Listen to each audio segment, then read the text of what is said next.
stuff there. It's basically like making ships equipped with deadly things as like a deterrence. So there's like a lot of that going on, but then there's also like a cyber side to that too. Yeah, that's neat. No, I was just like, where's Jacob this semester? And someone's like, oh, he's down in Virginia. I'm like, dang. you know? Yeah, I am. I'm excited. I will be back for like a week, so I'm excited. I'm hoping to Yeah. like just casually swing by one of the TA meetings and be like, "Hello," and then Yeah. dip out. But That would be neat, dude. That would be neat. I'll have to be in person for that one. Because, yeah, I think, yeah, you said, you told me the week that you'd be back. yeah, it's like somewhere October 4th to the 11th. Yeah. Yeah. So like two, no, wait, 1, 2, 3, 3 weeks. There we go. That's not that far away at all. So Yeah, I'm looking forward to it. what are you doing in your free time in Virginia? Are you going out, having fun? I try to. It's interesting being here. A lot of it is spent playing video games, which I probably should not do to the current ratio that I actually do schoolwork. That should probably be a little Yeah. bit reversed. But yeah, no, it's pretty nice here. I wish it was cooler. Yeah. It's like in Iowa, it's like way cooler. It's like always like 80. It's still hitting 80. It's like 80 in this room right now. It's terrible. Wow. Yeah, That's but gross. it's starting to cool down, so thank goodness for that. But yeah, I live like less than a mile from the beach. Like it is like Well, that's a nice. 10-minute walk. I know it is pretty nice. So it's pretty fun. But I spent most of my college career in my room on a computer, and that Yeah. is the equivalent of how I live now. So I really haven't explored too much, but I should do that. Yeah, I mean, it's however you want to live your life. It's like, if you have a lot of fun playing Destiny with your friends, you're like, Ooh. hey, man. The other people just find different stuff interesting, but I would definitely take advantage of your current geographical location because I don't know when you plan to return back to Iowa for good, or if you even plan to come back forever, or who knows where anyone will end up. Yeah. It's interesting. My work is actually literally on the beach. Like the parking lot that I would go to for work, there is in the corner of the parking lot, there's like a sand dune that leads, like it's like a 60-second walk, and you literally have a beach. And because it's on private property, there's like no tourists there. It's just like an open beach for like miles, and there's so many crabs out there. And me being from Iowa, I'm like, crustaceans? That's crazy. Maybe I'd see a crawdad in a creek, but like Yeah. crabs, I don't see those. And so during my lunch breaks, I would actually go out and just go onto the beach, and that's how I would spend my lunch breaks. But so How long is your lunch part's break? really nice. It was like an hour. Nice. Yeah. Yeah. But then I No, stopped doing that because I was like, I want to get out of here a little bit faster because of the traffic and whatnot. yeah. But No, that totally makes. I imagine the beach traffic is not fun. yeah, the actual beach itself, like the public one, it's crazy. Like during the summer, like packed with people. Like you can see umbrellas for like forever, as long as you can see. It is like, I think don't quote me on this, but I think like the Virginia Beach, like that area, that entire coast, I think is like the longest continuous, maybe like beach. I don't know, but it's just packed with people. So I didn't go too much to that one. But the boardwalk is really nice. And yeah, I'm really looking forward to not having as many people here because it's a very touristy area, but no one Right. comes here to tourist in like November. So that's the thing I'm most looking forward to is the absence of people. Yeah. No, I definitely don't blame you because, like, it's if you're living in a touristy place, then you're like, all this extra traffic's just people that don't even live here. So when it clears up, you're probably like, hey, I don't have to wait in at this red light for maybe 3 turns. And you're like, Yeah, and when I first moved out here, work was like a 40-minute drive. And oh that wow, was crazy. I had never had that long of a drive to work before, and so that was also draining. But now I live like 10 minutes away. So, nice. yeah, it's nice. Yeah. So would you say the work you're doing out in Virginia, is that the most favorite thing you've done for work so far? I think so. I'm like I'm actually like applying a lot of what I've done in like previous internships and like the actual job itself because it's no longer not really like an internship, but it's like actual like working with all these professionals, and I'll be working with them like next year. And so that it was really cool. I really like seeing that side of it. The people I worked with are like crazy smart. They're like one dude's story who I worked with, because I go around and I'm like, how did you get into like this whole cyber thing? They're like, Yeah. one dude was like, oh yeah, well my friend and I had walkie talkies when we were like 7, and then one of these days we just heard somebody else who was using a walkie talkie in the same frequency, and we wanted to know how that worked. So they broke apart their walkie talkies at like age 8, and then just from there they just did all this crazy stuff. Some people are like writing kernel drivers when they were like 12. Oh my. Yeah, I'm like, okay, I don't think I'll get to that point, but maybe in like 50 years. So some of the Yeah. people I work with are just insane. Yeah, like I look up to like you and David now as like Oh, just like insane cybersecurity people that I am working with as a TA, and like sometimes in I TA in the same lab, one of the same labs as David, and like I'll come across a problem like David, you know? So it's like I always just like I think it's neat. I get to work with him, so I kind of get to learn from him. But I cannot imagine working with the people you work with if I'm already like looking up to you, and you're looking up to these. Yeah, it's just crazy. I appreciate that. I used to. I had the exact same mentality when I started as a TA too. Like my senior TAs were like, I was like, wow, these guys are crazy smart. And now that I'm sort of in that position, I'm like, not all that crazy. I still feel like if I compared the people who I looked up to who I am today, I'd still think that they were way smarter. But maybe that's just like an imposter feeling. I don't know. Yeah. I actually had this conversation with next week's episode. He's actually a bassist for this prog metal band that's from my hometown, the Quad Cities. That's Eastern Side, Iowa. But he's a human services worker, and I'm like, man, you're like, how much you know about psychology and how people work and this and that.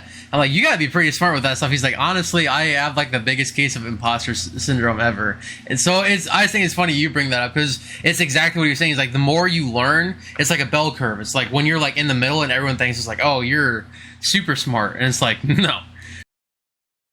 Yeah, I concur with that. Actually, I got a question for you, because I just was pondering something prior to this episode. Okay.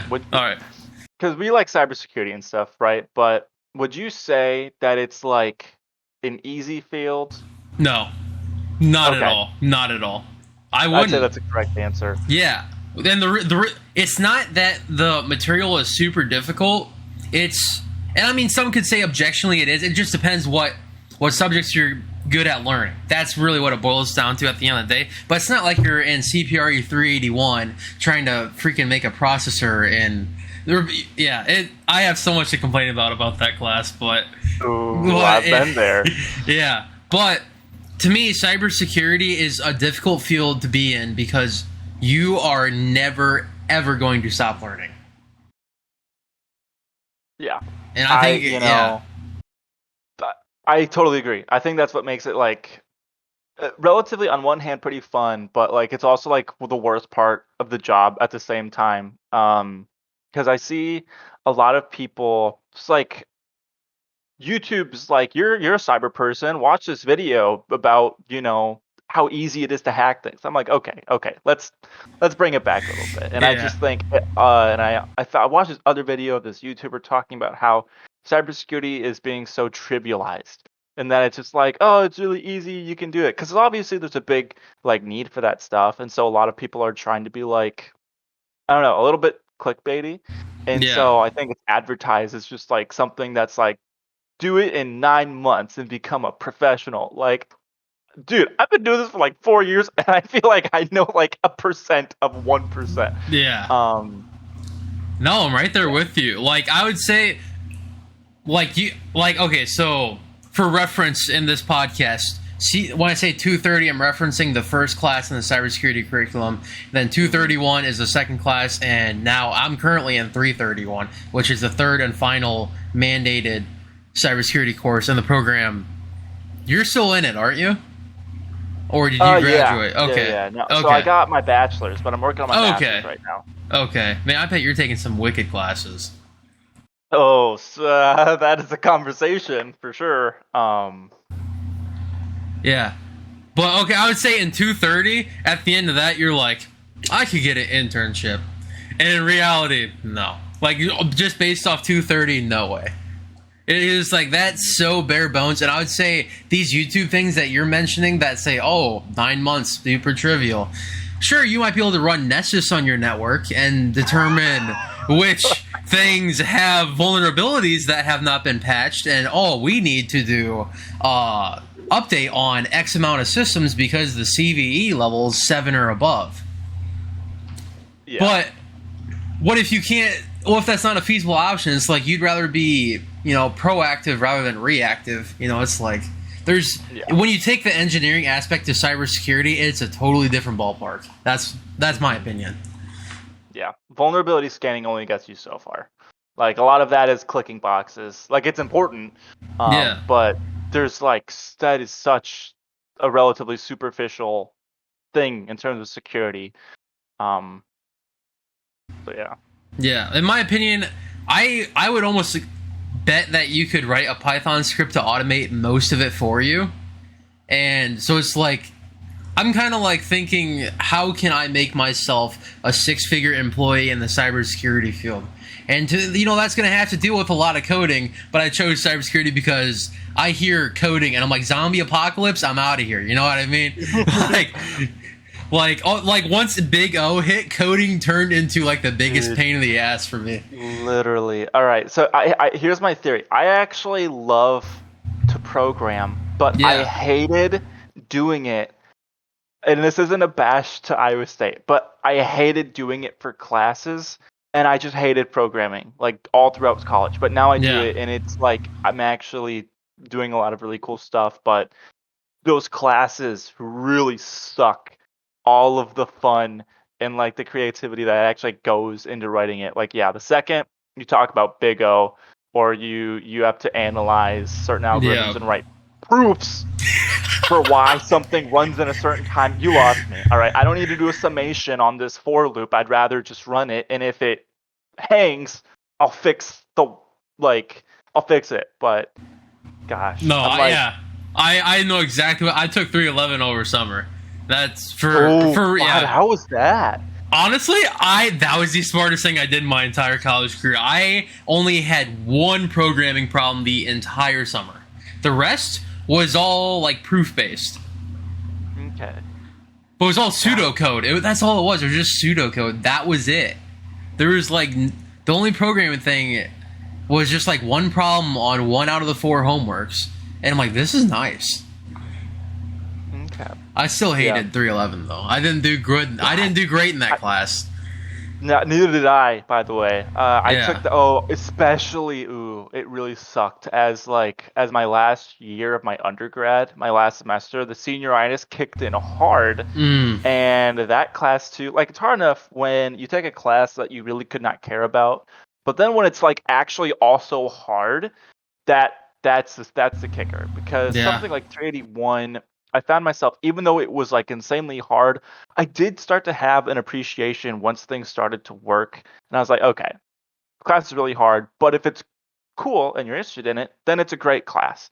But if it's not applicable to you whatsoever and it's hard, that is like the worst thing in the world. So Yeah. yeah, if I could No, change trust one me. thing about the Iowa State curriculum, I would literally bomb out 311 from being in the cyber stuff. Even CPRE. I don't think CPREs need to know that either, to be honest. No, because if they're focused on like embedded, well, maybe embedded systems need some, algorithm analysis. But I actually really enjoyed 288. I don't know what your opinion was on 288. I really enjoyed working with the Roombas when they worked. For 288 with like programming of the Roombas, I got hard carried in that class. It was like the only time in my life usually when somebody else just like completely carried me through something, but I got carried through that class. My partner was just like this insanely smart SE, and she just did so much of the work. Like it was pretty good. We were tied, like we did pretty well, but up until like the 6th, 7th, and 8th, I really just that was really hard for me to grasp. And that's also the semester when COVID hit. So everything went Ah, online and everything was pass fail. That was the kicker. So a lot of people just stopped doing the labs because they were like, if they knew they were going to pass and they didn't care to get an A, they just put a little P there. So they actually, I remember this, they put out a survey being like, hey, which ones of you are actually going to finish the labs? And then they actually made new lab partners out of that group. I was not one of those people. Like, I'll take my pass, thank you. Yeah, dude, that's gotta be awesome, because I was, honestly, at that time, I was still at community college, taking my last semester. I was just doing, like, gen ed stuff. Like, I took all of Calc 1 through 3 at a community college. And let me tell you, that was probably the smartest. Even physics, I took that at community college, too. Yeah, that was a good choice. I did the same. Yeah, I took all the do not dare to take Iowa State classes at a community college. Because I'm smarter than that. I know. I've listened to people bitch about Calc 1 and Calc 2. And DiffyQ. Well, I took DiffyQ here, though, and that sucked. That sucked. I am so happy I'm done. Well, am I done with math? I don't even know, dude. I feel like I say I'm done with math, and one class just sneaks its way in there and says, surprise! Like, that's how it was with 310, the discrete math class. Oh, God. That was ridiculous. I also hated that class. That was, I think, was that during the same semester? It might have been. I can't remember, but yeah, did not like that class at all. The second you try to whip out induction, I'm out. Mentally, I've tuned out. I was like, you know what? Everyone complains about this class. I'm kind of a smart noodle, academically speaking. I was like, maybe I'll be fine. I was not fine. It's a bad class. Yeah, dude, I remember when induction came up in 310, and the first day of 311, she says we're gonna do a proof by induction. I'm like, you have to be joking. I'm like, why? What was it? It was I want to say probably like a grad student teaching the class over the summer, like a PhD student, but she was very nice and lenient. Like, I remember one, like, last assignment, I uploaded my file to Canvas. But that's all I did. I didn't press submit until I opened my computer the next day. I'm like, Ryan, supposed to download your stuff and make sure. I know that's the protocol. I know, especially being in a tech major, dude. That's like almost mandated. I felt so bad, but I'm like, hey, look, here's the Google Doc. It shows I didn't work on it since yesterday. Here's the file from yesterday, all this stuff, and they're like pretty understanding. I'm like, well, I appreciate it. Got all the points I was supposed to get. I'm not gonna say I got all the points. I didn't get anything deducted for being late. I'll just say that. Yeah, it's always nice when you have those. It's a big contrast from how we do it in our class. I know, dude. It's like 1 minute late, you're done. There's no opening it. Yeah. And I understand the reasons for it. That I can see it both ways. On one hand, it is really nice when you've got a really understanding and like it's merciful and it's like, you know what, it's fine. I also like the deadlines where it's like a percentage based per day. Like if you get it late one day, maybe you use like 10-20%, and then after that you gradually just reduce the grade. I did have one before I did what I'm doing now. I had this thing called ACE, which was with the Air Force Research Laboratory. And it was like a boot camp cybersecurity program. So we had to like run 8 miles every Monday morning, but then we also had to give presentations. I remember you talking about this in 230.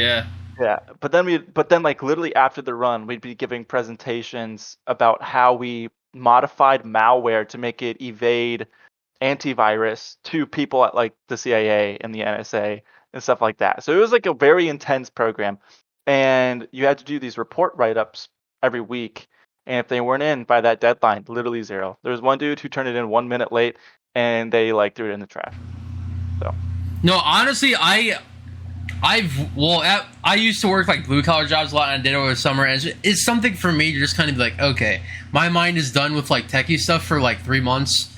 I just want to like focus on something else. So then I come back, I'm like, this is awesome, fresh new material.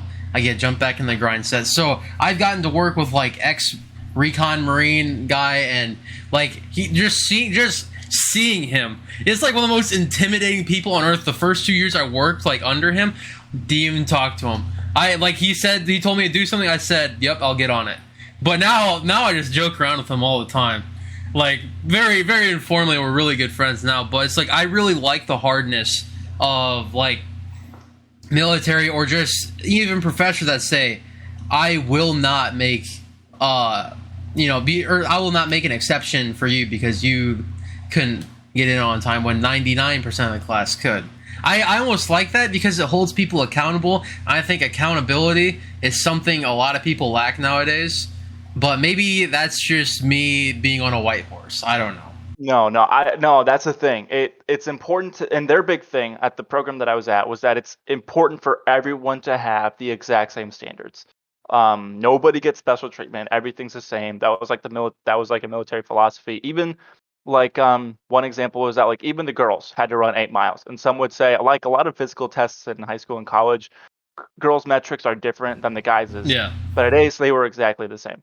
Um, and yeah, so. I think that it's important to have those tight deadlines because a lot of the real world is like if you don't do something by a given time, then like you either lose your credibility. It's just I don't know. I think it's important to have that to hold people to the exact same standards. Like I don't think it's unreasonable to ask somebody to get their Right. lab in by midnight a week after we give them when everyone else can. You know. Yeah. I remember I was in a Commons 363 last semester, and Ooh. I did not like that class either. I thought it'd be a nice. It said introduction. I see introduction. I'm like, that's gonna be a tech elective. Oh, that was a mistake. I hated that class with every fiber in my body. But it's done. But I remember the last assignment. Again, it's always these last assignments killing me. But I was turning it in very close to the last deadline. But I forgot the author tag, which was only like 5 points out of 130. But I'm like, I'm scraping for points, man. Like, you know, when you're approaching that midnight deadline, you're like, we're going for as much as we can grab here. But because I had to re-download the file off Canvas, open it up in MySQL or Workbench, and add that to the file, I was 1 minute late, and I lost 20 points. Oh, that stings. Yeah, it stung pretty bad. I'm like, you have to be lying, dude. But you live and learn. You live and learn not to wait until midnight to turn stuff in. I know my mom always like, why don't you just do it like the day it's released if you know how to do it? I'm like, well, that's just not fun. You know what I mean? It's like, Oh yeah. it's like I'd rather go play video games with friends, or I'd rather play guitar. I'd rather go out and do stuff. Homework's not fun. No, and I'll actually go off of that. Being an online student, like I did online before at Iowa State. Like I was still living at Iowa State in the not on the dorms, but on campus. I was able to do stuff fine because I still have things like choir, and I still had things to like. I had a routine, but now all of my classes are asynchronous. Nice. And it sounds nice, it is nice, but it's so hard to actually do the lectures when you could do literally anything else. But I'm like, I could watch these literally 2 weeks from now and I'd probably be fine. It's so hard to like actually will yourself to sit down and watch these lectures. Yeah. At least that's what I've found. My motivation. No, I'm the same way. Entirely, if I am not told to be here at a certain time and there's no recorded lecture, like if our employer had class and she's like, oh, you can just watch them online whenever you want. Would I go to class? Probably not. But that, and shout out to our employer. I'm not going to disclose your name, as that's, I don't like bringing on third people's names or third party names that have not agreed to be on the podcast. I haven't even asked her though. That'd be kind of neat though. That'd be a neat episode. Oh yeah, that would. That'd be super sweet. But honestly, her classes, I love how she presents. Like, she doesn't read off the slides. It's literally bullet points for her to go across, but she goes so in depth on them. That's what I've always liked about. Mm-hmm. Yeah. I don't know if. Yeah. Sorry. No, you're good. You were saying? I was just saying that's what I've always liked about how she teaches versus like a lot of other teachers.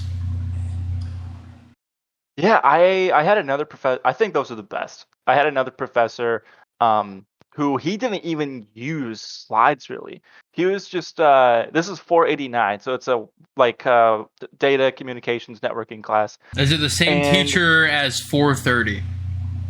No. Okay. Mm-mm. And he actually just used the whiteboard and would just draw out, like he had his hand notes, and it was actually so much easier to follow because you could actually see all the stuff that he was doing, And it's like, I think when you are able to actually go through it by yourself, like maybe with your own notes instead of just clicking through a slide, it makes the learning way more interactive and just way more enjoyable. That's interesting. I've never had a teacher like that, unless it was like maybe elementary school. I But like know, right? yeah, it's like mostly everything's like PowerPoint based, and it's like I almost feel like I'm a teacher just because it's like all the resources I'm given are all. It's not my notes; it's someone else's notes. You know, it's not nothing. I run through the labs and I go to lab, and then I'm like, okay, well, if someone has a problem I didn't come into, I go into like the TA resources. I'm like, well, is this in the notes at all in here? It's not like I know what I'm really doing, but I always feel like I have imposter syndrome in the lab, man. I'm like, I'm not much smarter than these guys. Like one of my students in the lab, he's actually also my senior design project. And he's talking about doing like home servers and everything. I'm like, that's something like I haven't even tried to do. So he's over here like, and people just have different interests in cybersecurity. Like my stuff's more like pen testing, cryptography, stuff like that. And he's just like, oh, I'm just gonna do a home lab. I think that'd be super sweet. I just don't have the financial resources, nor I don't think doing a home lab when one of my other roommates already has a home lab in the basement would be. I mean, everything is VLAN off, like every like little room, and it's crazy. I don't know how he does it, but he is actually a network engineer for Iowa State, which is, and he's like, Really? he's Cool. he's 19, and so it's like he doesn't even have a degree, but he's just doing online classes, and he just taught That's pretty himself. sick. I guess Yeah. Linus Tech Tips. I guess that gets you a job, apparently. I Crazy. guess that'll do it. Yeah. So what got you into cybersecurity? That's what I want to know. Oh, geez. You know what? It was actually, I can trace it back to like pretty much the exact moment. Like I've been good in STEM and like in high school and stuff, but Yeah. my sisters, and I would never tell her this because I would never bring this up to her, but it was my sister's ex-boyfriend, um, who he was telling me this stuff, and he was trying to teach me like coding, and he was like, "Yeah, my friend was watching like this video that you had to like log in and pay for like WWE or something. I don't know." And he was like, he just edited the the website on like the Yeah. the source code. You can pop open like the client side Yeah. HTML. He just deleted a line and he bypassed the authentication and he just watched it for free. And that to me, I was like, I didn't want to do like illegal things necessarily, but I was like, Right. that's really cool. And so it Yeah. kind of spawned my interest in cybersecurity from there. And then since then, I just did a lot of like, I tried installing Linux on my computer, and then just tried learning about networking and what have you. Yeah. So with Common Core education system, I could rant about that all day. But what if you were to make any changes to it? What would you do differently to prepare kids for? In my opinion, this is my opinion. This is just this. You can quote me on this. This is not dealing with you at all. This is not your beliefs. This is mine. I believe Common Core should be STEM, science, technology, engineering, and mathematics, rather than sure maybe up through 5th grade you teach reading and social studies, but beyond that, it's like I don't think those jobs are going to have too much of an importance in the future as compared to like we need the scientists, we need the people always questioning, is the stuff in place now really effective for us, or what can we do to make it as efficient as possible? So and to me, a lot of those jobs are STEM related or maybe analytics related. So maybe more teach about business, teach about how to read supply and demand, and bell curves, all this stuff. All these kind of different charts that can be done with Python or R, like data scientists. Just stuff like that. I want, if I were to create a world, it would be, just your science, technology, engineering, and math in school past 5th grade. And just try and find where can we fit in people at.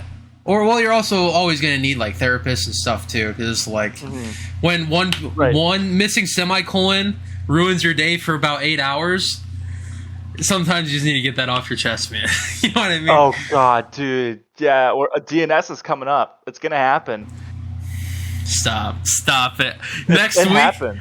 Thanks for putting me on for Lab 4, by the way, grading. That's gonna be heartbreak to a lot of people. Oh, yeah, that is, yeah. DNS is like literally you don't have a period in the right spot and it literally breaks. It's pretty, yeah. But it's funny. I wouldn't disagree with you on that. I think my views are kind of parallel to that. I wish that there was more like cybersecurity opportunities. Like there was in my high school there was like one coding class and it was block based. So like the ones where you drag and like drop. Scratch, yeah. Yeah. So I mean that was nice to get my foot dipped in it. And not all schools have the same resources, but you would think that maybe there could be like I don't know, like some online program that like I went to a tech conference before and there was like Cyber Patriot and I think that was pretty cool. I think that was like basically like a CDC but for younger folks. Yeah, my high school actually did Cyber Patriot. Really? Yeah. Cool. Yeah. I gotta do one of them, and at that time, I was like, I'm just here for the pizza, man. Like I had no clue what I was doing, but so my high school, and bless my high school for having so much opportunity. It's like we had a whole robotics team, we had woodworking, welding, car mechanics. Our whole school consists of about maybe like 2,000 kids. So it's like we had a fairly big class size, but because of that, we had more financial resources to go into different classes, and we did a FRC first robotics competition. So. And I actually had some cool involvement with that. Back in high school, I took fundamentals of web design, which is also like a dual credit college class through Eastern Iowa Community Colleges. And I took that. I'm like, oh, the HTML, CSS, this is easy. This is like cake, man. So I got to actually be a TA for that class in high school. I didn't get paid for it though, sadly. But either way, it was neat, but I got so good at HTML. I'm like, I'm going to do freelance HTML, do website design, get good at JavaScript eventually. And I started going to these, the Quad City Coders Club. I went to like one or two of them. And I was doing freelance work at the time for my chiropractor. And I learned freelance work is not for me through that. I had about 20 hours into this website that I hand coded.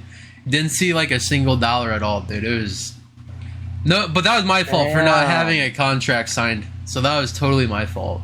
But I would have been like, it would have been cool to get like $1,000 out of that project if it had worked. Because I had like, like if you're on phone, I linked what was it? It was like an Ahref, but like a telephone number. So you could click on it on your phone and just call it, right? It's like, hey, call and set up an appointment today.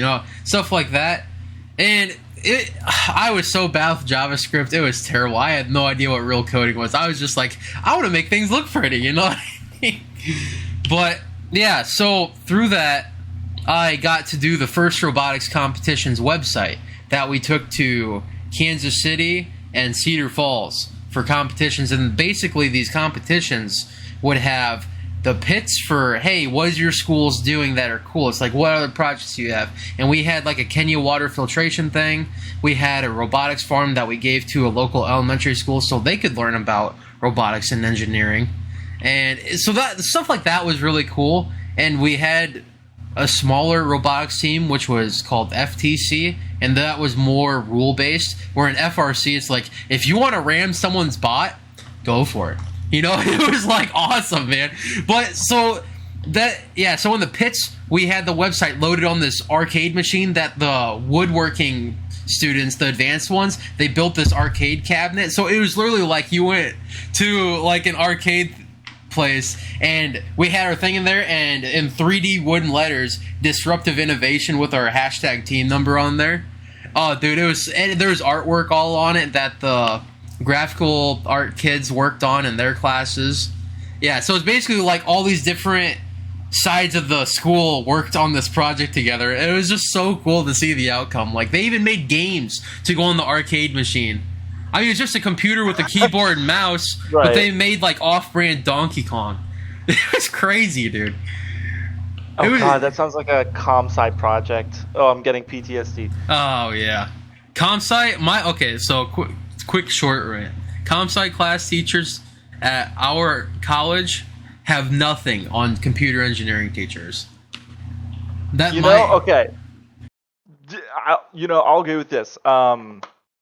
Like my problem with comp sci is that they I had like here's an example. One comp sci teacher I had who taught 228, which is the you know, Does data this, object, the does it start with a B? abstract data. No, no, no, no. Okay, okay, not Um, that one. Okay,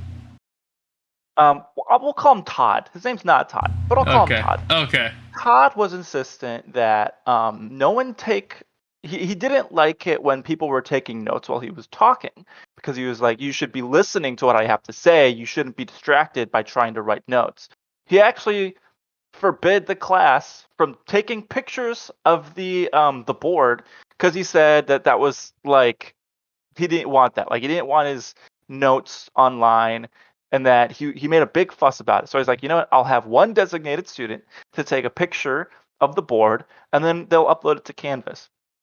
Most of the time he would forget that he needed to take a picture of the board before he erased it. And then by the time he's like, oh, sorry, yeah, let this person take a picture, the quality was terrible.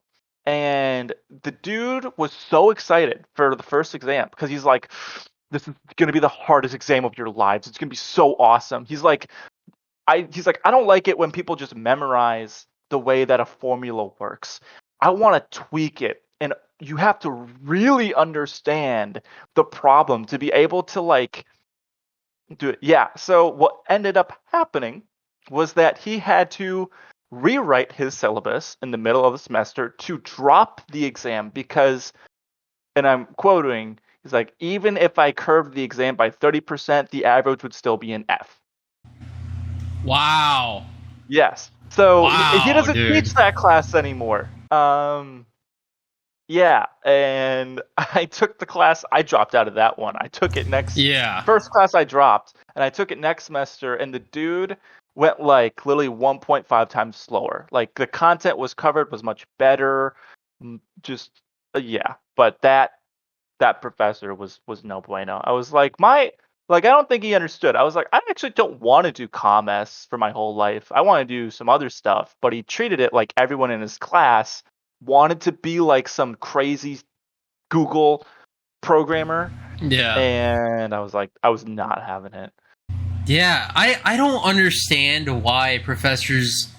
To me, that's just like a power trip, right? It's like I know a lot, and I'm gonna make you suffer, so then you understand what it took for me to get here. It's like that's not your job. Your job's Yeah, don't try to to flex on us. I'm trying to yeah, learn. I'm just trying to pass your class. yeah. It's like Ugh. so. It's like now so it's like speaking of just like not trying to power trip people. It's like I'm in the lab. I'm just like joking around with students. I'm like, what'd you break now? When they ask a question, but then I'm like, oh, don't worry about it. I broke stuff too. Like Oh no, dude, yeah. that It's was my so favorite fun. thing. Yeah. It's so fun to just show. It's like, because it's like the first lab, everyone's nervous. Like you're nervous as a student. You're like, just like this is all new people. But then maybe like 231 is like, oh, lot of the same people, almost all of them. But it's at first everyone's nervous, but it's like you just gotta break that ice and just show them the water ain't so cold underneath the ice. Mhm. Like we can all just be friends. Just it can just be a chill environment. So that's what I'm trying to do. And it's like that's why I took away from like you, David, John. So no, shout out to you guys for being awesome TAs. You Yeah, guys, well, we you had guys awesome made it. TAs too. So, Yeah, it just trickles down. Like I had TAs who really believed in me. That was awesome. Like I kind of broke the rules. I I didn't want to do the whole basic program thing before I could take any cyber classes, you're right. right? I was like, that's dumb. I was like, what if I get to the cyber classes and I'm like, I actually want to do poetry, which isn't amazing. English. I don't know. Maybe I You're want to do right. English. Then I do a year of calculus and chemistry, all these engineering classes for nothing. I was like, I don't think so. So I took a prerequisite in my high school. That's a whole thing. I could go into a rant. I took this prerequisite. The prerequisite was actually a typo and it wasn't an actual one. I had to get the class changed and then it got stricken from the available classes that I could take 230 and then it was like this whole thing. It was a whole thing. Anyway, I snuck into 230 and our professor, she was cool enough. She let me stay, and I tried really hard in that class, and I had a great time. And now I'm thankful enough to be here. My Yeah, biggest now you're a regret of TA. being on, yeah, my biggest regret of being online this semester is I can't do like labs in person. That was like my Yeah. favorite thing to do. But Yeah, it's pretty fun in person. It's like then you get to meet people, and then you're like, well, what do you know that I might not know? And it's just like, just because someone may be younger than you, it's like you might, like my thing is like, I like playing guitar. It's like, what if I found like the next Eddie Van Halen in classes? Like, we got to jam. I don't care what the rules are between TAs and Sis, was like, I will jam with you if you can like shred some Van Halen or whatever. But, but speaking of Van Halen, what music are you listening to? oh god, okay, so this is not gonna be good. I'm a big musical guy. I love Broadway. I've done choir all throughout college and stuff, and it's my favorite thing. Ooh, actually, I got this little. If you're in choir at Iowa State for like like all 4 Nice. years, they give you a nice little like marble placeholder. So I keep it on my That's desk, sweet.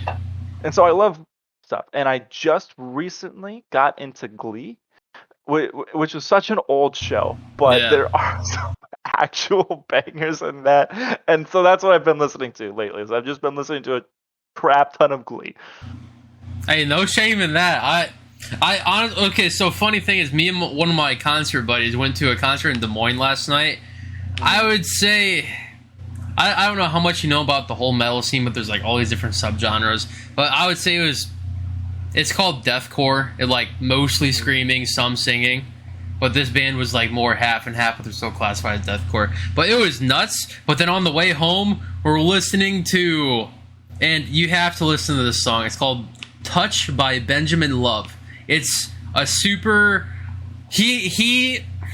what are the different ranges of vocals? What's the highest one? Is it soprano? Yeah, What's the one below that? alto. Oh, it's between alto and soprano, like his voice. It's Oh, Christ. it's. I mean, and maybe that's just me being ignorant of what I know about music. Because honestly, I've been playing guitar for 8 years. I could not tell you what notes I play. No idea. That's really cool, actually. Did you teach yourself? How'd you go about doing that? So I'm a Guitar Hero baby personally, and I religiously played that as a kid. And I'm like, okay, this is a competition, so I'm like learning all these different Metallica songs learning on Guitar Hero how to play them. And then Rocksmith came out, and basically you just take an instrument cable, such as this isn't a Rocksmith one. It actually plugs into a little interface, but you plug this into your guitar. The other end's a USB. You plug it into your PS4, Xbox, PC. Oh, sorry. I guess I still have my amp open. I didn't know if. Yeah, I was playing guitar. No, you're good. Yeah, I didn't know if you could hear the feedback of it touching my leg, but no. So Rocksmith, it worked almost just like Guitar Hero with you hit the right note, but it took in the Okay, so you know every note has a frequency, right? Yeah. It takes in that frequency through that music cable signal and puts it into the system. So I'm just assuming it's like, in the code they have different frequency labels for everything. So it takes the input and matches it with whatever it should be in the song. And it's like, you hit the right note for every note in the song. So it kind of gets dicey during the solos on how good the correct detection is. But it still it's like showing you what string, what fret on the guitar. It doesn't show you notes. I mean, they have just like, do you want to learn how to do scales and stuff? I'm like, no, I just want to play. I have no idea. I know one position of pentatonic That's so minor. cool. So like it actually showed you like the exact string to play from. Yeah. Like, was it a game? Yeah. And then you just replicated that, and then you just learned from that. Yeah. Here, I'm going to share my screen with you, and I'll show you crazy. exactly what it is. What do I have open on Opera? Okay, I got my podcast open. Rocksmith. Yeah. So here's a better picture. So here, I don't know how much you know about guitar, but so like this is your low E string, like your thick string, A, D, G, B, E. And I don't only know that because Eddie ate Dynamite, Goodbye Eddie. So like here, it shows you like the chord names and stuff if you want to pay attention. But I'm like, okay, so and they color code it, for people like me that that need it. But yeah, it's super neat. So like the reds, the thick E string will be the red notes, then the yellow notes, and the blue notes, orange, green, purple. I think it's freaking sick how they do it. But yeah, so you can just see like this is chords, and I don't know, maybe I can just show you like a quick little demo on YouTube real quick. That's so insane. Rocksmith, let's just say Metallica. Metallica's good, right?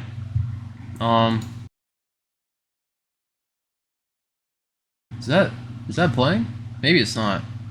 It also it even moves where you're supposed to place your fingers on the string. Yeah. Yeah, that check is this so out. cool. Yeah. So like this guy Riff Repeater does like a lot of these videos, but yeah, like it literally shows you everything. Oh, did I skip the solo? Where's the solo at? I don't know Master Puppets too well. I don't know. Maybe this isn't the lead version. Maybe it's the rhythm. But yeah, no, it shows you it's like, oh, you need to slide down like right here from down to 3 and 5, down to 2 and 4. That's actually nutty. Yeah, that's how I learned guitar. And now I'm just reading tabs, which is very similar, just not color coded, on ultimateguitar.com. And what's crazy though is it breaks it down into. Actually, I can show that too. I'll show you what I use now. It's very similar to Rocksmith, but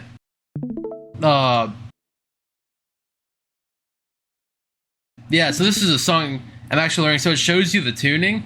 So. Do you know a lot about guitar or not too much? I know like nothing. If I could like teach myself an instrument, it like would be guitar. Do it. Get Rocksmith. Oh, that's honestly what helped me. But so yeah, so the regular tuning of a guitar is E, A, D, G, B, E, and then there's this like alternate tuning called Dadgad.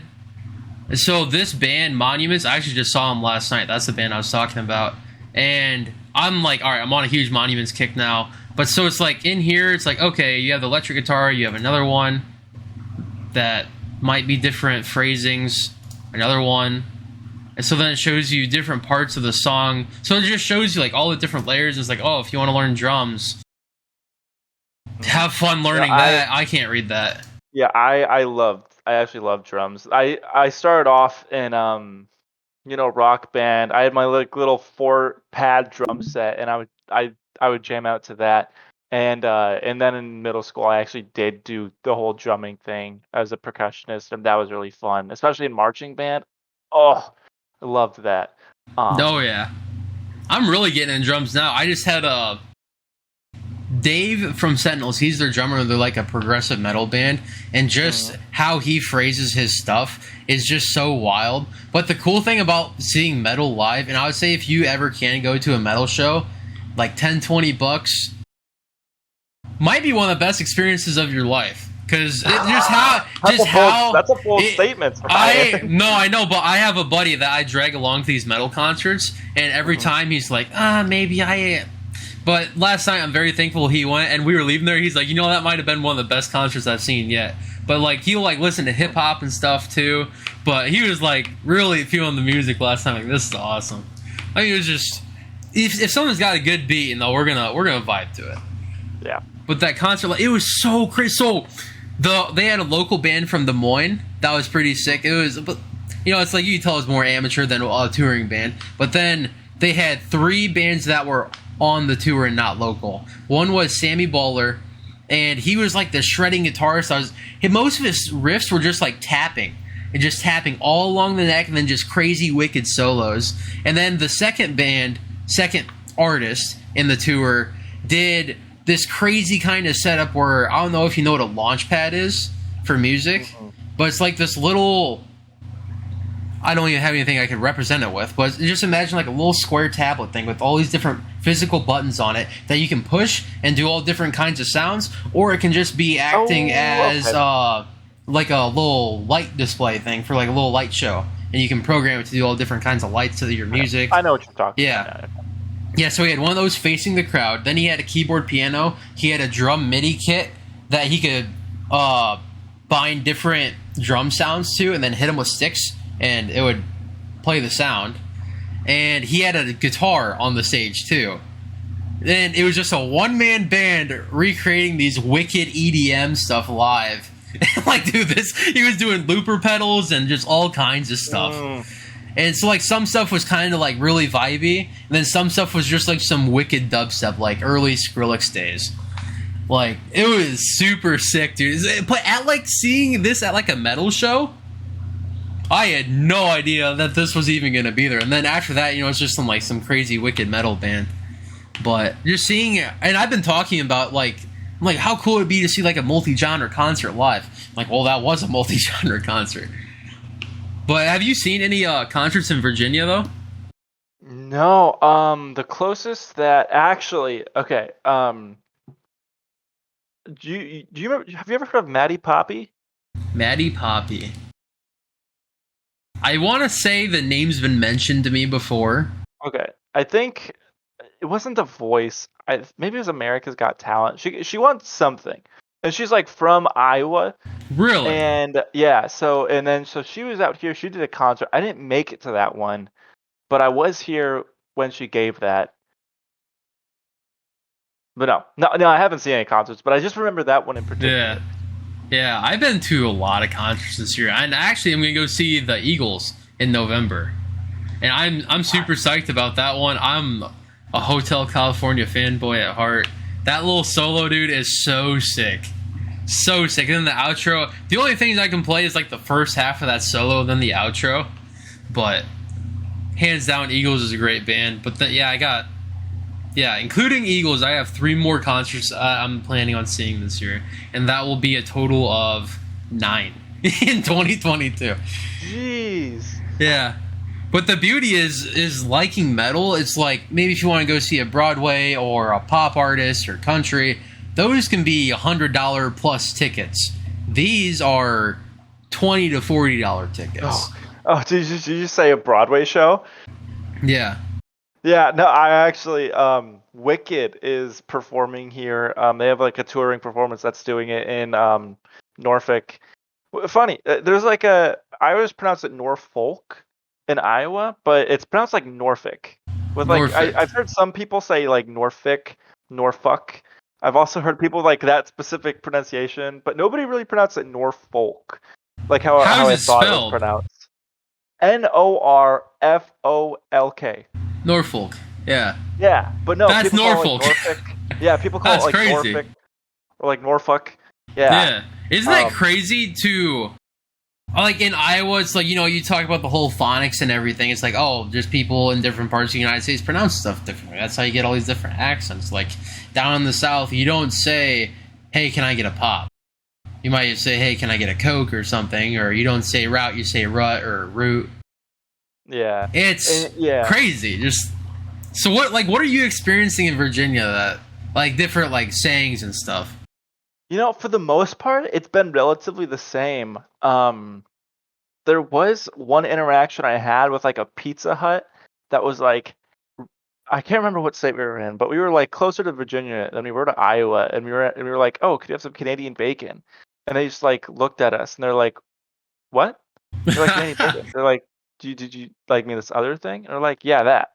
But like, I don't know if the term was weird or whatever, but a lot of people who I do work with are like from, I guess, more of the southern states. I guess Virginia is technically part of the South. It feels weird to be like, to say that, because I've lived in the Midwest for like ever. Right. And the idea of living anywhere other than the Midwest is still foreign to me, and I don't comprehend it quite yet.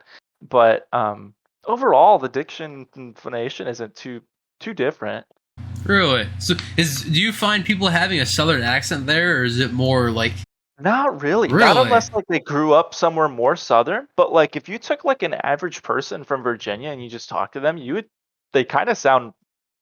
It feels weird to say normal, not normal, but they just sound like would be yeah. That's really neat because it's like just like I online game lots, so it's like I'm like, oh, I get to hear all different kinds of accents since like I have buddies that live up in Maryland. And they have kind of a different accent, or I have buddies that play from, like, I don't even know, Alabama. So it's like, that's a pretty thick southern accent there. It's So it's just cool to hear like different accents, and it's like, oh well, like or even like Boston, like that is such a distinct accent. Boston people like I don't know if you like comedians, but Joey Diaz. I've heard the name. I haven't seen him though. If you like more R-rated informal comedy, Joey Diaz is. There was somebody who I used to watch like that. I don't know if he was Australian or what. Jim Jeffries. Yeah, it was Jim Jeffries. Yeah, he's good. I like him. Yeah. What other comedians do you listen to? Oh, there was this one girl who I just absolutely fell in love with. Her name's, I think, Taylor Lawrence. Taylor Tomlinson, I think, is her Taylor name. Tomlinson. I grew up with a Tomlinson, I think, but okay. She produced I doubt they're related. Down my most favorite stand-up comedy routine ever. Like in my life, I loved so much of her stuff. She has a second one on Netflix, and I haven't watched through all of that, but I really need to. What type of comedy are we talking? Like, give me like a subject she'll riff on. Oh gosh, so like being married, like she had gotten engaged, and then oh god, I feel so weird explaining it because when I say it, it's not a funny right. No, I get it. Just you don't have to do the joke. You can just say just the premise of it. No, and just like being 20, she's like being 20 is an opportunity to fish out all of the bad shit in before like everything freezes over, and that's who you are. Yeah. She's like, I gotta fish out daddy issues, codependency, gotta get that out of here. So. Yeah. Taylor Tomlinson, I'll check that out. Yeah. I like listening to female comedians. Just like I feel like a lot of comedy is dominated by males, and there's a lot of good ones. There's a lot of good males, but I also like just seeing more underground comedy and giving other people a chance too. That's kind of like something I'm trying to do with this podcast. It's like, hey, if you're someone I think is doing something cool, like the work you do, I don't know how much you want to talk about the work you do, but I think you're like way and above and beyond. Like I know you had the one scholarship that you came and talked about in 230, and I was looking at that one for a while, and I'm like, this guy got it. You know, it's like man, but you're a go-getter, really. A lot of it was luck, and a lot of it was thanks to like our professors, specifically the one that we worked for. Like she's just incredible, and she helped a lot. And a lot of it was just luck. It feels weird, but yeah, it's a crazy opportunity. The work that I do, I guess, put it more in depth is the way that it was described to me was kind of if it shoots, sinks, or floats, that's kind of the dominion of where I work and what we do. Ships, they use computers, and where there are computers, there are potentials for, attack. And so it's just kind of the idea of protecting some things like that. Like people like, it sounds weird, but people pentest like the Aegis weapons, like combat ship.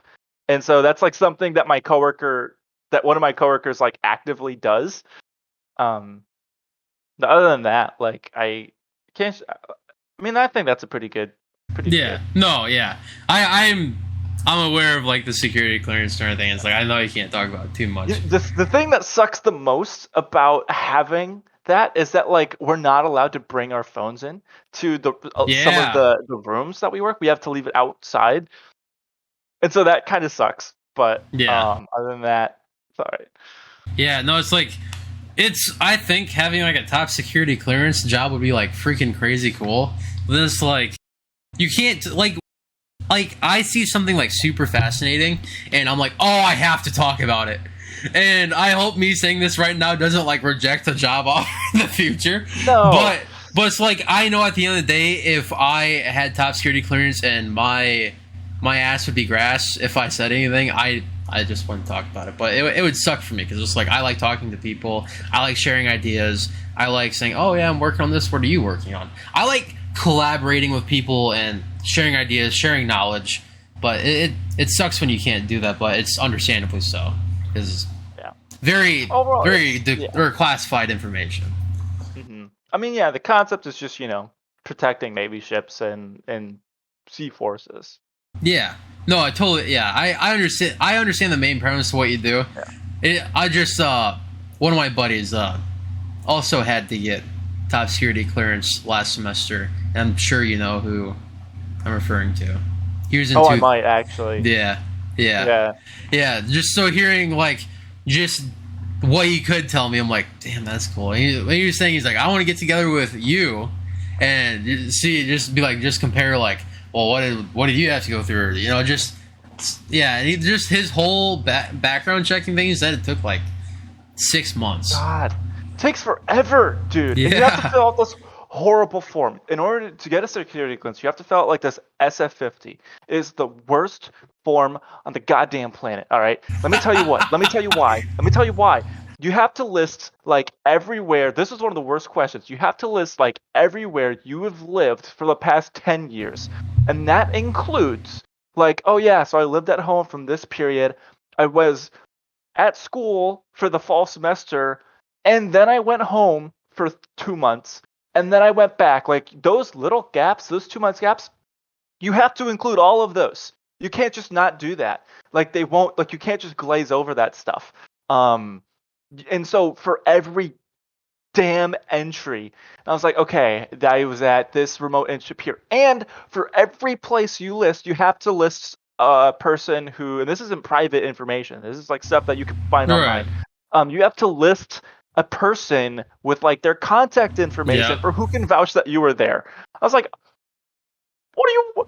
I was like, yeah, I don't have the phone numbers from the people who I lived with during my first internship. Sorry. So I just gave them the people who I worked with. I was like, Yeah. they're not gonna know, but there you go. So yeah, horrible form, horrible process, super Yeah. tedious. I think I spent like 4 hours just trying to do that section alone, and I didn't even get through it. Like I had to do it in chunks. It's a horrible process. Yeah. It sounds like a lot, but it's like once you have it, as long as you don't break it, do you have it forever?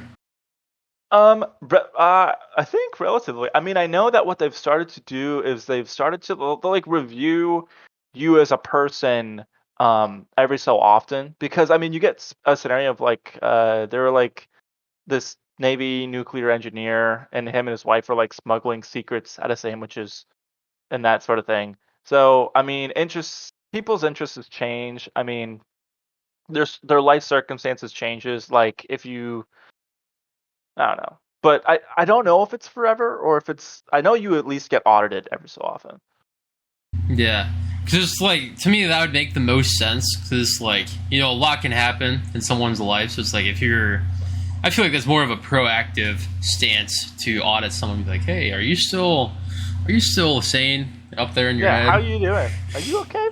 Yeah, and that's actually, it's funny to think though. That's actually a very valid question to ask someone. It's like that might be, someone be like, oh, that's a personal question where I ask me that. But it's like if you are given top security clearance or you are high up in a business, like we need to make sure you're doing okay. Otherwise, you might just lose it one day and make a very rash decision, and we don't want to be caught in the crossfire. You know what I mean? So it's like The biggest threat, I think, and the biggest motive is just like what makes you vulnerable to coercion by somebody else. Like if you like they check your credit score, because if somebody sees that you're struggling financially and you get offered like, hey, if you exchange this XYZ information, we're going to give you a lot of money. That makes somebody in a vulnerable position, financially speaking, that makes them sort of susceptible to want to do that sort of thing. So that's really, I think, the main purpose behind that is just like trying to make sure that everyone's in good standing. I don't know. That kind of is a weird ramble, but no, I like it because I like seeing people's different perspectives on things that I find weird. But like I like talking about them, like stuff like that. Just I like the human mind really interests me. If it wasn't for cybersecurity, I'd probably be doing psychology. Just because like I think how people think and process things are super interesting. I think you said that before, but continue. Yeah, and like I honestly, and it all derived. Bless this teacher's heart in community college, but dude, community college teachers are the best teachers ever, and it sucks to say that because it's like for instance, like my 310 teacher, snooze fest. I'm sorry, it was just a snooze fest. But Mm-hmm. like this psychology class in community college, that was what, half quarter the price of what 310 was. I went in there learning something every day, but he's also like, he really likes doing skits and stuff of like him and his wife to explain different psychology concepts. He was awesome. He was such a good actor, like in front of the class. But I swear, he was just naturally gifted at being funny. So he had like the whole class laughing every class. I'm not joking. It was awesome. So it's like having teachers like that that can break down stuff and help people learn while also making it like a fun experience. People like that definitely deserve, university pay even while at community college. I think you're right. I think I took some community colleges classes in high school, but a lot of the professors, and this isn't a diss towards Iowa State, but I mean, it does happen when you have professors who their intention is to do research and be Right. funded by that. They have their PhD. They don't actually care about teaching. They're just as somebody who has their PhD and is doing research. A lot of times they're just told, "All right, you're also going to teach XYZ class because you have your Right. PhD and you're sufficient." Um, and so you do end up sometimes with professors who really don't care about like the Yeah. teaching thing. They were told to do it. Um, some teachers really make the best of it Oh and yeah. they blow people out of the water, but a lot of times you do get some of those teachers who they didn't do it for the teaching or the education. They did it for the research, which is fine. You need people like that, but Yeah. No, I'll redact this name from the podcast. But did you have 381 with? yeah. I thought he was hands down one of the best teachers. I just hated 381. Like, he was so Yes. awesome. He was so awesome of a teacher. I said the exact same thing. I tried taking 381 with the other dude who teaches it. Do you Yeah. know who I'm talking about? Yeah, I took it with Yeah. the other dude and I dropped it 4 weeks in. One, I just Really? was not mentally prepared to take that class. And the other was just was not taught super great, but that professor, holy cow, literally phenomenal teacher. Yeah. Phenomenal guy. Like, 381 was super hard, but he made it actually like enjoyable. So Yeah. well, He, enjoyable. I can say looking in the hindsight, it was enjoyable having him, but like during the class, it was during pretty hell. yeah during the class, you're still sitting there. You're like, all right. So in lab one, we're redoing all of 281. Yeah, That was, and we're not even relearning it in class. We're learning assembly. We're learning yeah, it's not even MIPS. done in lecture. That's Yeah. like the biggest complaint of the class is that lecture and lab do not overlap Yeah. for like the first 4 weeks or so at least. Oh yeah. Yeah. Dude, I didn't get lab 1 done until spring break. It was bad. It was lab 2 didn't even get done. Lab 2 didn't even get Yeah. done. But both projects got finished because that's one class I got carried in. I got carried in 381 and I'm afraid to even talk to that person because I'm like, they probably hate me. They probably hate me for how stupid I was. But like, so it was like, how you have the team contract in there and you're like, okay, person A is going to do C, D, E, F, G, and person B is going to do X, Y, Z, Q, or whatever, And so I did my part. And he's like, I don't really like how you did it all in one file. And I did the flow control, okay? I did everything in the flow control in one file. He's like, I think we should modularize it. I'm like, okay. Well, he goes and does it. And even is like, you shouldn't have to modularize it. So it just created like this weird conflict or whatever where I'm like, all right, well, if you want to do already what I did, I guess that works. He just ended up taking over pretty much my half of the. I'm like, if you're so intent on doing it the way you want to, I'll just let you do it. Yeah, It's I hear you. I got pretty lucky with my 381 people. One dude who was in our group because it was three of us.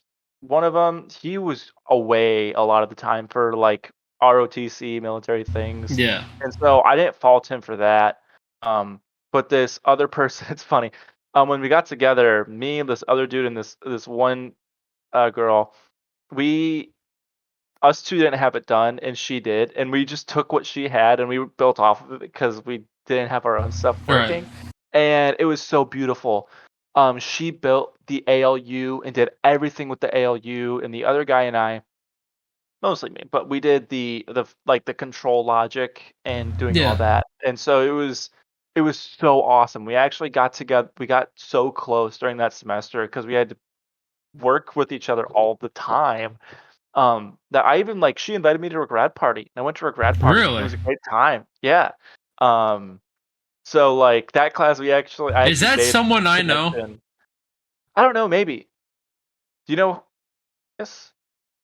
I She's thought graduated. it might have But been. mm-mm, mm-mm. I'll But I redact did work I'll alongside redact so. all the names we Yeah, say yeah, too. yeah. So Sorry. I don't mean to make No, this you're more good. work. You're Fix it in you're post. good. You're good. I have no problem. Because I listen back through the whole thing, and anytime I hear a name, I'm like, boom, redact. Mhm. So it's all good. It doesn't bother me at all. I just like having conversation. Heck yeah. But yeah, no, I honestly, the only thing I wish about our cyber program is wishing it had more electives, because like I feel like you're almost forced into the same 4 electives as everyone else with cyber. So get this. What year are you, by the way? I'm a senior. I'm gonna be graduating in May. Okay. Damn it. You're good. You're good. You're good. Completely different name out. You're good. She and I were making a forensics class at the undergrad level. Not necessarily forensics, but like, maybe some reverse engineering in there. And the reason why we're doing that is because you have people like you and me. Me being, there's not a lot of cyber electives, but there are some pretty cool graduate level classes that you can Yeah. take when you're a senior. So I took 4 graduate classes by the time I graduated with my bachelor's. Really? And I took so the shitty part about that is that now I am getting my master's and I've taken all of the best classes and I'm online. So the selection of classes I have genuinely sucks ass. It's terrible. And my spring semester looks horrible. Like not a single interesting actual cyber class basically. What are you And taking in the so- spring out of curiosity? I need to know Oh, what gosh, to avoid. Okay, so there is one. There's one. It's the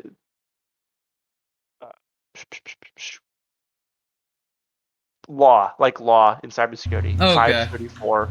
That one. Is that any different than 234? I have no idea. I know you can't even take it unless you've taken like 531, and you can't take 531 unless you've taken 530. Wait, so I took 430 over summer, and I was asking. Well, that probably counts. Yeah, because I was asking. I'll redact that name too. Anytime we say a name, just say redact, so that I hear it when I'm like listening back. But yeah, I was talking to her, and she's like, it should work for 531, and then because I wanted to take What is 531? I'm taking that right now. It is it's a whole bunch of things, really. I'll show What's you the class? What's the class name? I forgot. It's like information security. Oh yeah. And then 532 is information warfare. Because I was like, I so badly want to be in like, information security, and then information warfare. That's you like can take warfare. You actually don't need to take 531 to take 532. You really can just, straight up. So I can take 532 next semester. You could have taken it this semester if you wanted, if it's all available. Are you taking 532 next semester? No, I already took it. That was the one I took. I already took that as an undergrad. Dang. Was it a cool class? All right. Was it taught? Okay, Was so it taught? Here's what I'll say. Okay. Here's what I'll say. It's taught by the same person who teaches 430 and 530, and that's a very lenient teaching style. There are some labs. I would say it's like I would say this. I would say the same thing as I said to people who took 530. I was like, if it's something that you didn't really know before, and it's something that you kind of want to take, great class. Yeah, because me, information if warfare. you're pretty fluent in the cyber stuff, it's pretty actually. So here's what I'll say. And I mean this to no disrespect, like No, you're no good. disrespect You're good. whatsoever. But in 231, we do a lab where we crack like passwords and we do Yeah. XYZ and we scan like 5 machines and we do like this vulnerability analysis. We actually exploit them. In 532, there's a lab that is literally just like scanning a single Class C subnet, and then you just return your Nmap report. Whereas in 231, you actually not only did you do the scans, you had to also like enumerate the operating system and the system versions and all this stuff. So like, It just felt like it wasn't a 500 level class. yes, yes, and I'm whispering that so I don't offend anybody. But yes. No, you're good. No, that makes sense to No, me. it's still And here's what I'll say. It is still a good class. I really did enjoy the project, the final project in that class. It's still good.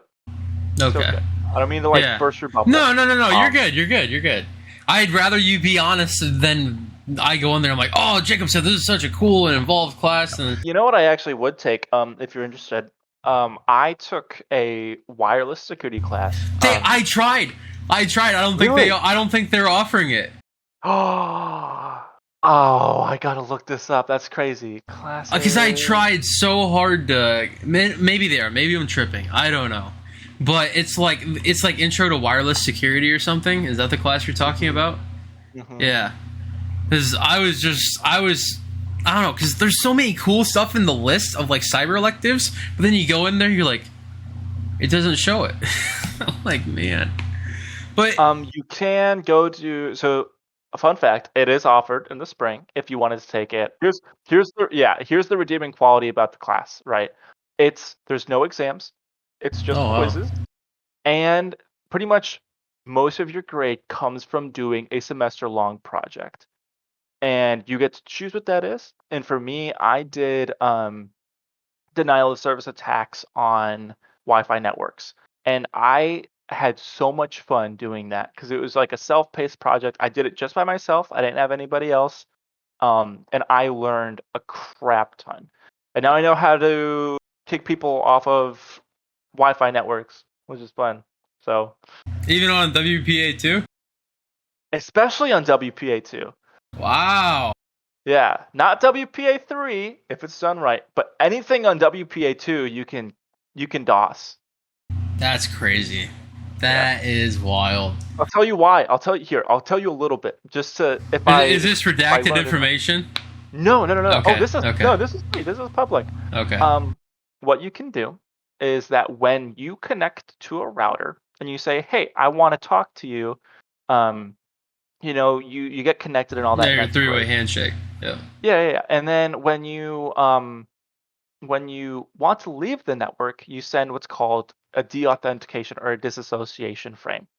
And that tells a router like, hey, I'm leaving, like maybe you're walking across the campus. You Right. tell one router, hey, I'm leaving you, I'm going to go connect to this other one. And so the router says, okay, and it terminates your connection. The only proof of identity that the router acknowledges is just your MAC address, and you can spoof that. Yeah. So what an attacker can do Yeah. I see. Yep.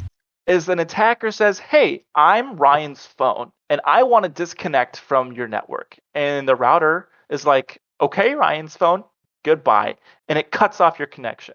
When you're like, "Bro, what? I was actually using like you're Yeah. over here being like, what's going on?" Yeah, because you can And only then spoof your MAC address on your LAN network, but your LAN network yeah, could be anyone connected to the router. That's exactly. crazy. And it works both ways. You can also do it. You can pretend to be the router, and you can tell your phone like, "Hey, I'm the router. I'm disconnecting your session." So you can spoof either. But if you spoof the routers and you broadcast that, then like everyone who's connected gets kicked off the router. Yeah. But That is yeah, crazy. and all it takes is like a $15 piece of equipment. Here, I actually hold on. All I right. We're have holding. it right here. Okay. You just need like one of these. I actually set up a wireless lab so you could do this remotely. But I mean, this one cost me $60. but I only did it because I wanted to test on 5G. Um, but most Wi-Fi networks, they work on like 2G. But if you get like this, which you can go like to like $15, you just plug it in, you configure it a little, and you can DOS Wi-Fi networks. It's super easy and it's super fun, and I learned so much from it. Um, That's really neat. Well, you know what would be cooler? And actually, so me and I'll redact the name. So he messaged me the other day. He's like, "How cool would it be to make a viewer/listener bot for your podcast?" And I'm like, and I was joking, like, "Oh, coding LAN party at Ben's. That'd be neat." But now I'm thinking, it's like, now you're talking about this is like, well, this would be neat. To, like, what if you made like an app on your phone to do this? It's possible. All it is just sending a packet that you, and basically, so it's like I took 4:30 this summer, and like you, I had bad lecture watching habits. So I didn't entirely learn everything. I mean, I still got like a B plus or A minus in the class, so it's not like I did terrible. But it's fairly easy class to do good in. But I didn't learn everything. But it's like, so to my understanding, every device has like a copy of the ARP cache table. Like that's of all the LAN devices in the network. So does that contain your MAC address? Or is that just the IP address? You can check your MAC addresses on your phone. Like if you go into your settings on your phone and you scroll through enough, it'll show you the MAC address. Of all the devices on your network? Oh, man, I don't know if all the devices on your network, but I know at least just for your own device's network. Yeah, I'm not sure. I'm assuming you could find something like that. The only issue is that the reason why you need an adapter for things like this is because in order for your network card to actually listen in on everything that's being broadcast in the air, because most network adapters they only catch packets that are intended for them, and so you can't put it in. It's called promiscuous mode. So like my computer and pretty much most computers, you can't just put on promiscuous mode because it's been disabled by the manufacturer. So you need a little dongle that actually does listen and catches everything that it can hear, and then you can actually see the MAC addresses. And okay, so just as like Wi-Fi sniffing, Wi-Fi traffic sniffing. Yeah. Okay. And then the ability to like also broadcast out all those different packets as well. But yes, that's neat. That's super neat, man. I thought you were saying like you designed this thing. I was like, what? No. Okay. I just did it, and I tested it on my own network and on a lot to make sure that everything worked. I also, another thing that I have a hack RF1. If I could go back to that class, I would have tried car hacking a little bit, because if you capture the signal that you emit from your car keys and you replay that, a lot of times that'll work. I think it's a little bit more nuanced than that, but you can unlock cars by capturing that signal and replaying it.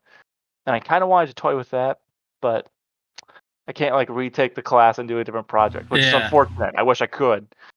Yeah, and actually, for my senior design project, I don't know what I can and can't talk about it. We didn't sign an NDA, so I feel like I'm fine.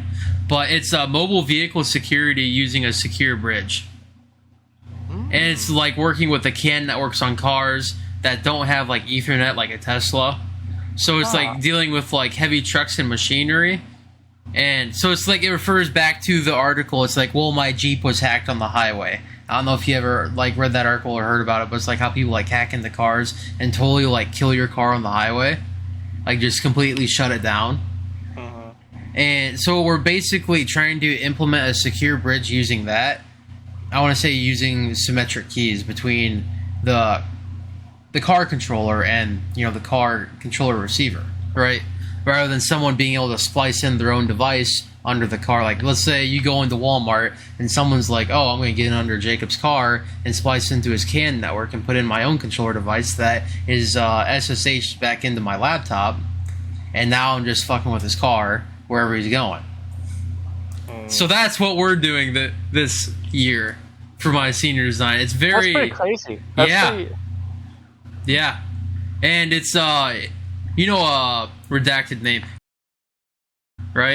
Yes. Oh, yes, I do. His dad's our client. No way, really? Yeah. That's crazy. Yeah. Jack and I have the same birthday. Really? Yeah, That's but crazy. yeah, Jack was he was one of my head TAs when I call He's them head wicked. TAs, but He's wicked yeah. smart. Oh, dude, him and physical security could not be a better match. Yeah, like when he came into 231 last semester and was just demoing all this stuff. He's like lock picking, bump keys, getting through electronic locked gates. Just by it's like, oh, you just go buy the key on Amazon. Bloop, I'm in. It's like one of my favorite things in 231 is the physical security part. Yes, I love when brought him in. I redact the name. It's gonna be fun editing this episode, but no, this is I love talking cybersecurity, but I just don't have a lot of friends in cybersecurity that want to be on a podcast. But so I was like, Jacob's an outgoing guy. Let's see if he wants to be on here. I'm an outgoing guy. I'm flattered. You came into 230. No. You came into 230 super energetic talking about the scholarship you got, then the ACE program. Like every time I talk to you, you're always like super charismatic and you're just like, I'm not like trying to like ride your dick or anything, but it's just like you're just a very outgoing, nice person. You know, it's like as a TA, I'm trying to like not be you, but be like you in a sense where students feel comfortable going up and be like, or like, you know, just shouting out a question, be like, hey, I'm running this issue, rather than, you know, being like this in class or like, do I raise my hand and be judged? You know, it's like that's not the environment you're trying to create in the lab. It's like, obviously this is a learning opportunity, but yeah, I'm flattered. Thank you. I actually, I maybe not, probably not anytime soon, but one of my creative components for my master's, if you don't do a thesis, you have to like have a professor that you work pretty closely with. I'm working with you know who. Yep. And we're redesigning 231. And I also have an independent study with the same person because I'm kind of writing the system by not taking bad classes. Half of my class schedule right now is literally just having her as my teacher, which is great. We're also making that forensics class and stuff. Yeah. And the ability to like make and help make content for Iowa State's like cyber curriculum is so amazing. I love it so much that like I think maybe one day, not like one day in the future, but in the future, I think I want to be a professor. Like you'd be good. You'd be great at it. Honestly, I think you have the personality for it, and I would love to see the CPRE department continue having excellent professors as compared to comp sci. Not to totally trash on the comp sci department, but it's like every class amount of trash. On the comp sci. Yeah. It's to drive students more into not to trash on the comp sci degree. I just feel like the SC or CPRE, you can do more with that degree as compared to comp sci because it's College of Engineering versus the College of Liberal Arts. And it's honestly interesting that we are mandated to take classes through the College of Liberal Arts, other than like gen ed stuff. I agree. Like I think that some of them are necessary. Like I remember when I was in 228, I was like, "This is stupid. I'm never gonna use this." It was pretty useful looking back at it now, but like 311, no. Yeah. You and I could complain about 311 all day. You more than I could because I only had like not even 8 weeks of it. Like I was blessed by being able to take it in the summer, and I'm like, I'm doing it. Me and my friends were like, hey, are you taking 311? We can all suffer together. So it was nice to have someone ask you like, what was your approach on taking this homework rather than just going into it totally blind. So it's like not only was it easier, but you could bounce ideas off of friends and stuff for how to like start a problem. That was the beauty of it. And for like a class like that, you need it. Yes, that was one thing I actually didn't have really. The only person who I knew in the class was David. And I felt so silly, but I would actually harass David sometimes. I'm like, David, I'm curious. Did you also get this for number 2? And he's like, no, actually, my friend and I got this. And I was like, fuck. Yeah. And then I'd find out that I got it wrong. But yeah, because everyone got in their group so fast. And I didn't have many people, and that sucked. You're absolutely right. You totally need friends in that class. Yeah, honestly, I would say just for college in general, having friends to bounce ideas off each other, bounce answers off of. I do not condone Chegg or copying or sharing answers, but having people to work with, and that's I don't know who you had for 288, but I had, and he literally had like a part in the homework where it's like, just tell me who you collaborated with, and I'd write, oh, I collaborated with these people for the homework, and he's like, I don't care if you collaborate with people, just tell me, otherwise I'll just think you just stole their answers. So it's like, I don't care if you have similar answers to someone else, even if it's wrong. But like most teachers would be like, oh, you guys both have the same wrong answer. I wonder what happened there. You know, it's I hate that accusation because it's like, well, what if like, let's say you and me just sat down the TLA and we're like, okay, let's just tackle this homework problem together, like real world engineers would, right? Exactly. That's kind of like my whole gripe with the whole don't seek others for help or anything, or like my whole thing is collaboration is such a beautiful tool in the learning environment, especially when it comes to engineering stuff. So it's like, I hate your work must be your own. It's like, well, what if you get stuck in this one part? There's nothing online. It's like, that's why I kind of like going through the homework. And I'll admit this freely. I like going through homeworks with like friends at the like we'll start at the same time, and we'll do it independently. But I'm like, hey, I came across this roadblock. Can you like throw me a hint here? And they're like, oh yeah, go check out page X, right?